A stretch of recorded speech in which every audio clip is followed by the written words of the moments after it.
At 6:26 p.m. on June 11, 1955, Pierre Levay's Mercedes-Benz 300 SLR struck Lance Macklin's Austin Healey on the main straight at Le Mans. The impact launched Levay's car into the air at 150 miles per hour. It flew for 80 feet before striking an earthen embankment that separated the track from the spectator stands. The car disintegrated on impact. What happened next would kill 83 people in less than 10 seconds. The Mercedes 300 SLR was built primarily from magnesium alloy. Light, strong, perfect for racing.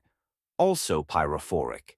When magnesium burns, it burns at 5,400 degrees Fahrenheit. Water doesn't extinguish it. Water makes it worse, causing violent explosions that spread burning metal fragments.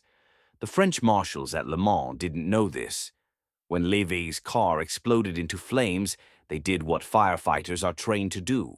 They aimed their hoses at the fire. The burning magnesium reacted with the water. Secondary explosions threw molten metal into the crowd. Meanwhile, the initial impact had already done catastrophic damage. The 300 SLR's engine weighed 385 pounds. It separated from the chassis on impact and became a ballistic projectile. It cut through the crowd like artillery. One witness later described seeing the engine tumbling end over end through the spectators, scything through them. The hood, the suspension components, the rear axle assembly all became high-velocity shrapnel. The fuel tank ruptured, spraying burning gasoline across an area roughly 50 feet wide. 83 people died, more than 120 were injured. Some deaths were instantaneous, decapitation, massive trauma. Others took minutes, burns, crush injuries. The grandstand area became a scene of carnage that witnesses would describe for the rest of their lives, using words like abattoir and battlefield. Pierre Levay was thrown from the car. His body struck a concrete post. He died instantly from a broken neck.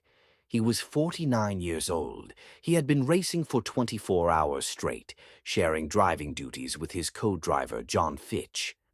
Levay had taken over the wheel just 2 hours before the crash. The race continued. For another 19 hours, cars continued circling the track, passing the crash site lap after lap. This wasn't callousness. The race organizers made a calculated decision. Approximately 250,000 spectators were at Le Mans that day. The roads surrounding the circuit were narrow, rural, designed for local traffic, not mass exodus. Emergency vehicles were already struggling to reach the crash site. If the race stopped, 250,000 people would try to leave simultaneously. The wounded would die waiting for ambulances that couldn't get through. So the race continued. Drivers passed the burning wreckage. They passed the covered bodies. They passed the bloodstains on the pavement. Mike Hawthorne, the Jaguar driver whose pit stop maneuver had triggered the accident, continued racing.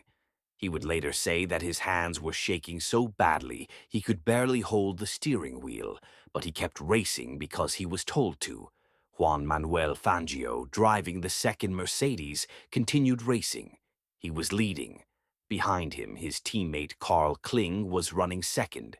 Mercedes was on track for a dominant 1-2 finish. At 1:45 a.m., nearly 8 hours after the crash, Mercedes team manager Alfred Neubauer withdrew both cars from the race. They were leading. They were going to win. Neubauer pulled them anyway. Later, when asked why, he said simply, "Our fans are lying dead on the circuit. How can we celebrate?" Mike Hawthorne won the race in his Jaguar. There was no celebration, no champagne spray, no victory lap. Hawthorne stood on the podium looking like he wanted to be anywhere else.